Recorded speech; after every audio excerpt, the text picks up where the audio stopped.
Bonjour, bonsoir et bon dé. Nous interrompons votre programme pour vous parler de notre maître à tous, le JDR. Bienvenue dans cet hebdomadaire sur l'actualité rôliste francophone. Mais d'abord, un message de notre sponsor, les parapluies des cordes.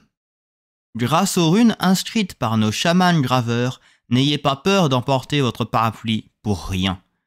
Si vous emportez un parapluie des cordes, vous avez la garantie de devoir vous en servir.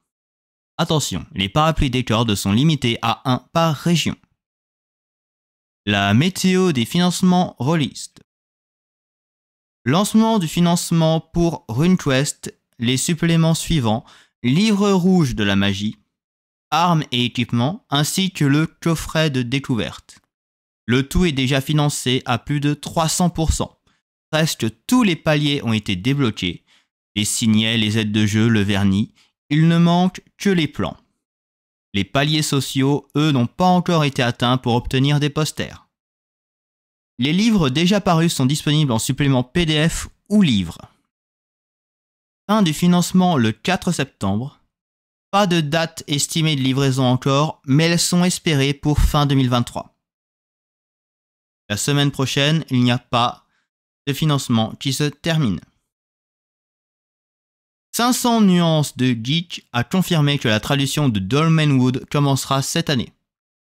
Il s'agit d'un jeu de fantasy inspiré par le folklore anglais et publié en version originale par Exalted Funeral, qui a publié déjà du Old School Essential.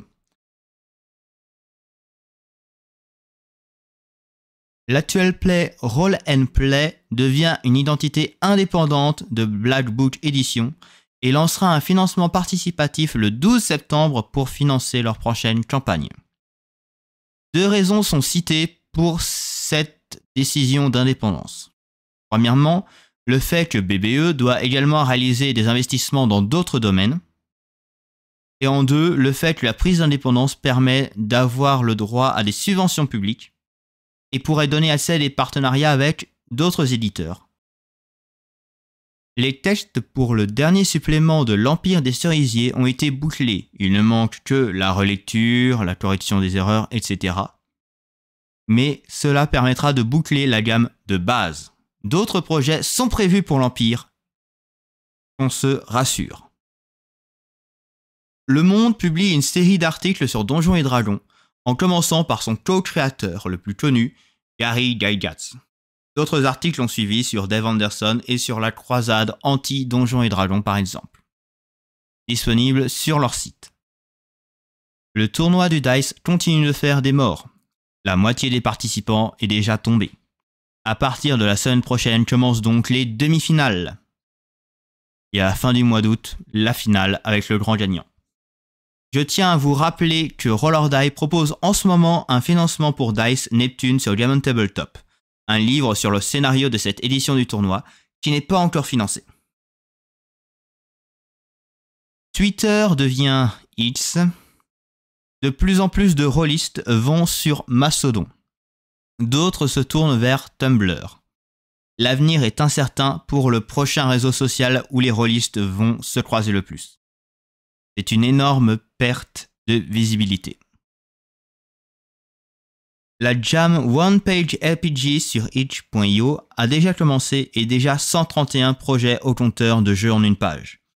Si vous voulez créer un JDR, n'hésitez pas à vous lancer et à profiter de cette jam pour en créer un en une page.